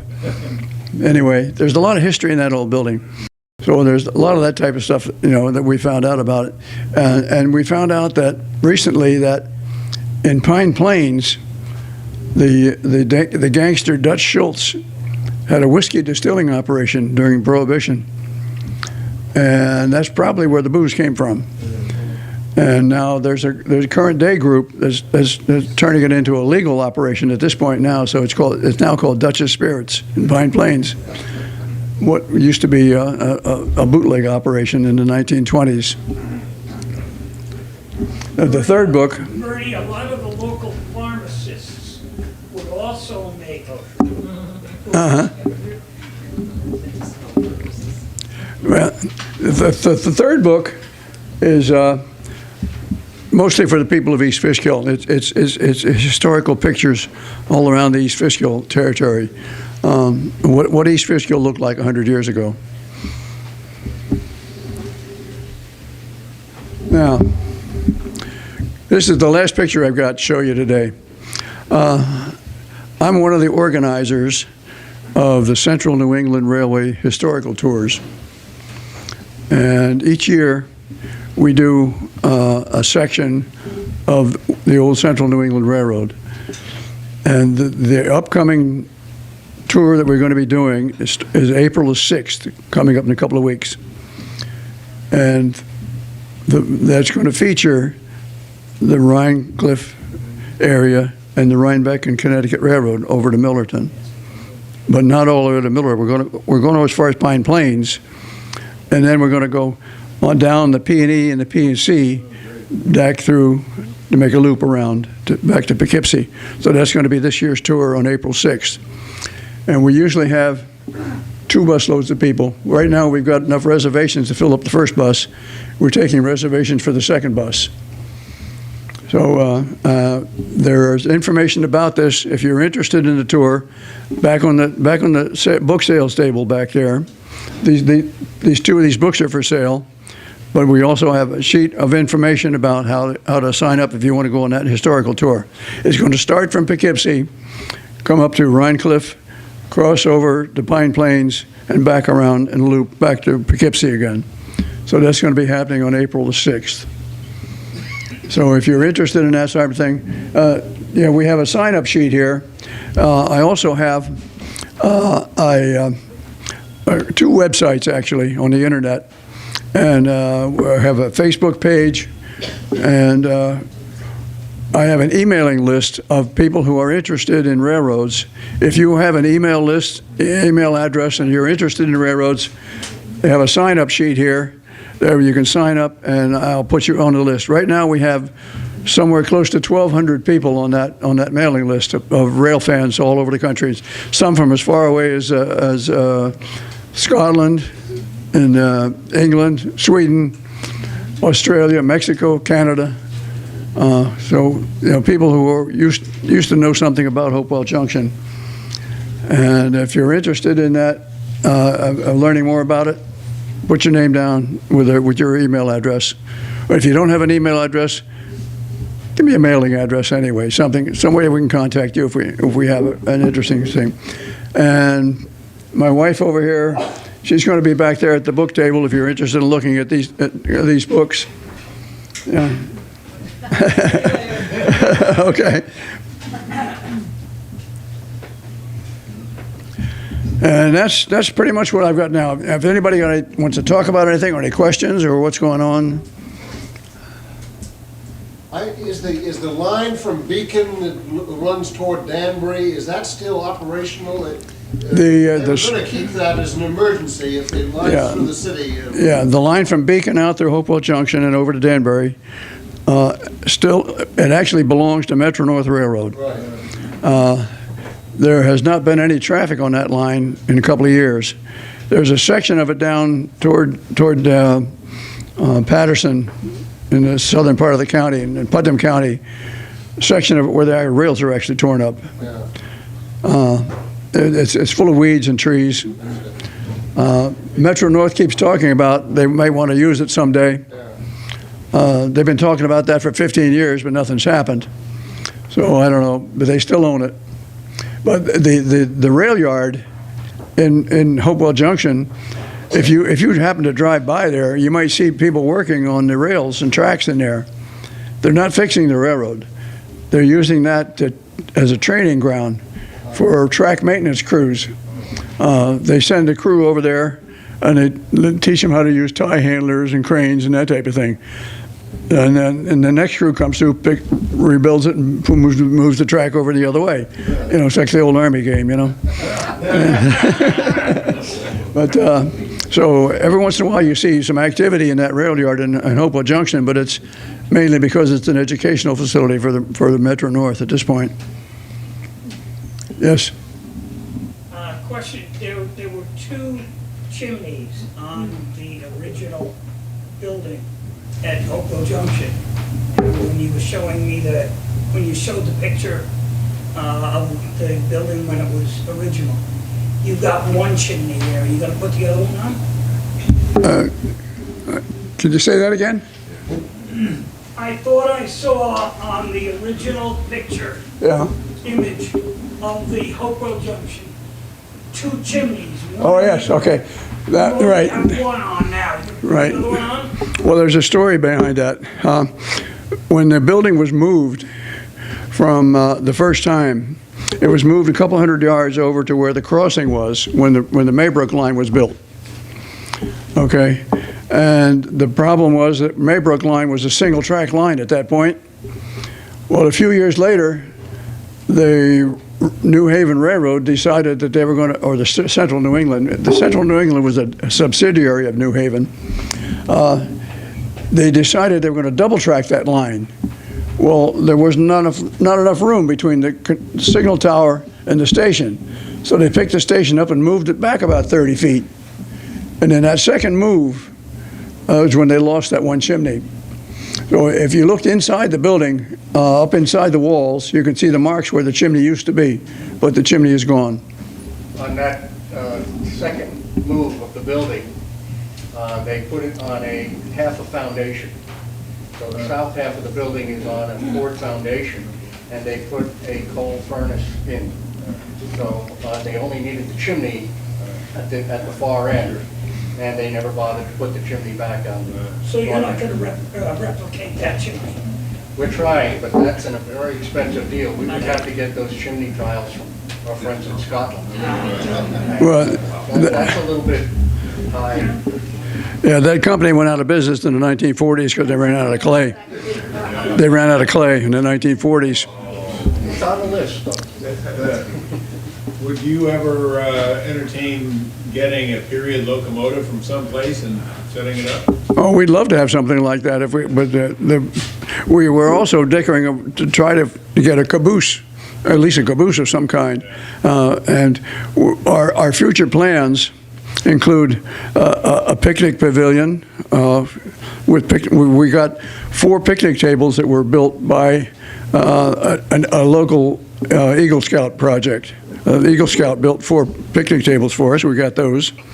And the next big project that we got going, and we're in a fundraising right now, we're going to recreate the signal tower.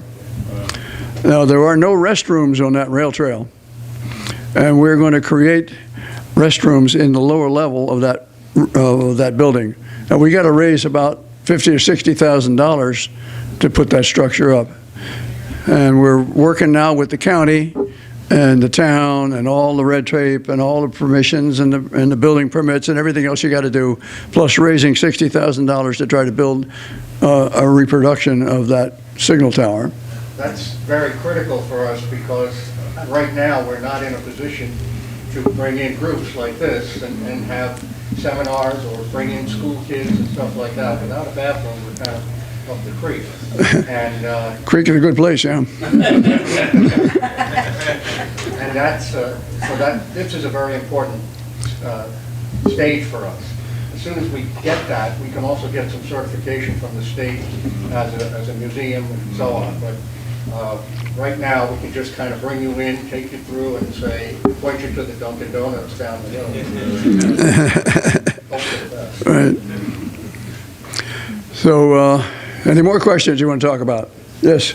One of the early maps you had there of the Rhinebeck, Connecticut line was labeled, looked like Philadelphia, Reading, and maybe New England Railway. Yeah, well, the early days, yeah, there were a lot of financial shenanigans went on between various companies, and you know, some would go bankrupt. The line from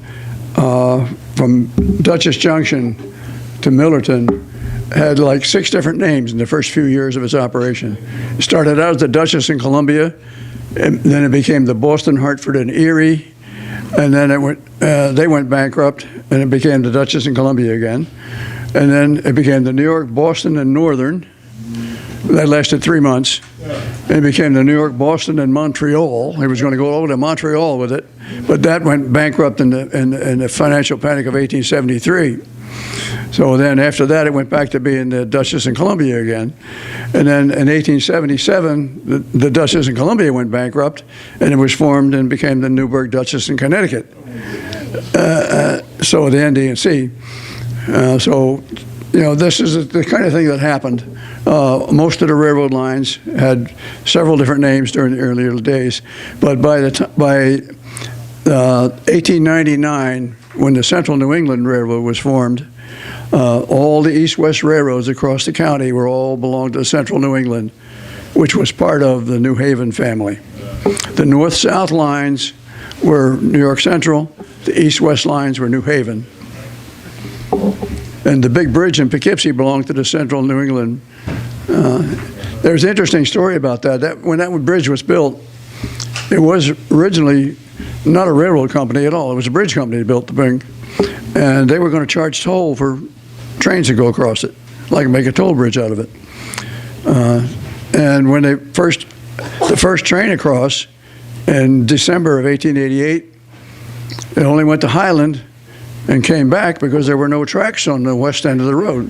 There was no place to go on the other side. So it went across the bridge and came back, and that was it. And it wasn't until later in 1889 that they actually built tracks on the west end of it, went down to what they call Orange Junction, which became Maybrook, and the big Maybrook Yard later on. So that bridge company was the one who wanted to buy the P&E Railroad when they built the bridge. But, you know, the railroad wouldn't sell, so they built their own railroad right parallel with it. So this is the kind of thing that happened. What happened there was the P&E went bankrupt. They were ready to hook up with the bridge company, but they went bankrupt, and new owners did not want to hook up. Right. So that's why they had to build. Right. Yeah, with the New York, the P&E became the New York and Massachusetts for a period of time. Right. Right. They also had to modify the bridge. The bridge, the heavier the engines got, the bridge wasn't strong enough to hold them. That's right. The original bridge. Only had 2 trusses, they had to put a 3rd truss in the middle. Well, in addition to that, the original bridge had 2 tracks on it, parallel. And they discovered that when heavy trains went across there, the bridge started to tilt. Whoa, wait, that's not a good idea. So they moved them into the center, made a gauntlet out of it in the middle. But then they had to put signal towers on the end so they could only run 1 train at a time across the bridge. But then the trains got more more trains, heavier trains, and the 210-2 Santa Fe locomotives were 200 tons apiece, you know, and long train loads of coal. They had to beef up the structure of the bridge, so the original bridge was built with 2 sets of stringers. Then in 1910 or 11, they put a 3rd set right down the middle to brace it up. Dick over here, he can tell you more about it. He's from the bridge group. If you want more details about how that all worked, you can talk to Dick over here. Read Carlton's book. Carlton Davies' book, details on it. Anyway, so that was you know, there also was what they called the hospital branch, which ran from the Smith Street Yard in Poughkeepsie up to the old Hudson River State Hospital, and there was a switchback to get back down to the river. That was the only connection between the line on top, which was 200 feet above the New York Central line. The only way to get from one to the other was to go down to the Smith Street Yard and then up to the Hudson River Hospital, make a switchback and down to the river. So that wasn't a very good. So there was no real connection to the New York Central line at that point. Good illustration of how they never cooperated too much was when they brought the Dutchess County Railway down from the bridge to Hopewell, which is now the rail trail. That was in 1892. 92. And Bernie showed me some of the records that he dug out of the Central New England or the ND&C in Beacon, where letters went back and forth for at least a period of 5 months between the Dutchess County Railway and the New York and New England Railway, deciding how we would raise the tracks to meet each other. And there was a debate. Basically, the New York and New England said, listen, we've got the crossing, we've got the tracks here, you raise your tracks. And back and forth and back and forth. It delayed things by, Woody was there too, yeah, but it delayed things by maybe 6 months before they actually made the connection at Hopewell. In when Western printing was going strong all along Route 9, how did the trains service Western printing? On that hospital branch I was talking about. Okay. Yeah, you go into the Smith Street yard and up the hill. Yeah. Just Western printing. Or you could do the switchback and come up from the river, but that was a tough climb up from the river. Sharp and steep. They also fed Shatz Federal. Shatz Federal Bearing, yeah. Yeah, Federal Bearings was one of them, yes. And before Western Printing, they did Lane, which made steam cars. Really? And there was also a trolley line that ran up there too. There was a trolley stop up at the Hudson River State Hospital. You're forgetting my favorite story. You're forgetting my favorite story. Oh, about the coal? Way back in the late 1800s, NDNC got a contract for coal for the Hudson River State Hospital. What they would do is ship it down the D&H Canal, Rondell, on barges, take it down the Hudson to Dutchess Junction, load it on the NDNC trains, take it up to Pine Plains, switch it over to P&E trains and take it down to, now, they went right past the state hospital, the barges did. Why they couldn't have offloaded it there, that's, government at work. I would like to have been a fly on the wall on the day they made that arrangement. Somebody had a good contract going that day.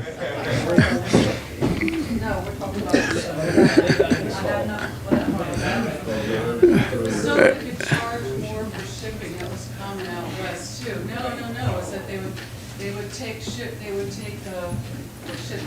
shipments, they take them past where they want to go so that they could charge more for freightage. Right. And Exactly. the government, because of the state hospitals, the government was doing the pay. Can anybody verify? I was told when I was a young person, you could get in New York and get on a trolley and go change to Boston on trolley.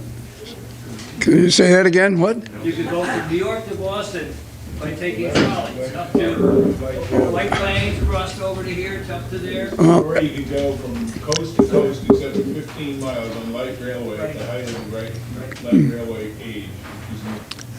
At one time, there was actually Pullman service overnight from Boston to Washington, D.C. They came down through Dutchess County, across the big bridge, and down, but the problem is they came through Dutchess County at night, so the people who were riding in this were probably sleeping when they went across the river on the big bridge. But there actually was Pullman service there about 1910. But that didn't last very. That was before the Hudson tunnels at Penn Station. Right. Yeah. Yes. Yeah, when they built the Hellgate Bridge and into New York City, then they stopped that. That was after the Titanic sank. This was the non-water route across the Poughkeepsie Bridge. Right. But as you say, they did not advertise the fact that they were crossing the Hudson River. But then the tunnels opened, and after that they went under the Hudson River. Yeah, there's all kinds of stories about things that happened on that bridge. Like one story I've heard about is one of those 210-2 Santa Fe locomotives. One of the tires on the drive wheel came off in the middle of the bridge, and they had to send a repair crew out there to replace the tire on that locomotive out there on the bridge. 200 feet in the air. I wouldn't want to be in that job. That's the only instance known of a train problem on the bridge all those years. When was the last steam engine on the water level route? On the New York Central. The New York Central. Right, New York Central. Yeah. The last steam engines in the area of Hopewell was a pusher engine that was in 1950. That was the last steamer. And then they tore out the round table the roundhouse and turntable, and all their, they had a coal bridge, sand pile, an ash pit, everything you needed for steam engines for servicing was there. But they tore it all out in the late 1940s and 1950. By 1950, it was all gone. When did steam leave the Hudson Division here? I'm not sure about that. I don't know anything too much about the New York Central. I think it was around 1953. Yeah. About that same period of time. All steam was ended from Buffalo East. I remember my father brought us down to the station to watch the last steam engine roar through. It was a ceremonial run. It was the last big one that came through the station. I will never forget it. Coming down the tracks, this huge, and then through the station and down. It was an incredible sight. The D&H was trying to run steam into the 60s because they came up with what they thought was the solution to making steam as cheap as diesel. And the D&H ran these very high pressure, I think they were triple expansion, and they turned out to be duds. But when I went to school in Oneonta, and Oneonta was where they had the pusher engines. Okay. Because you had a hill south by Binghamton, and you had a hill to the north, and the pusher engines worked both ends. Okay. And they had some of the trains coming through, had those huge things on in late 1950s, early 60s. But they were dubbed, they didn't really work, and they turned out to be a mechanic's nightmare. And so they got rid of them, used diesel. Well, I see by my watch here, I'm just about running out of time. We're supposed to have lunch at 12, and it's about 5 minutes over right now. So we better wind things up.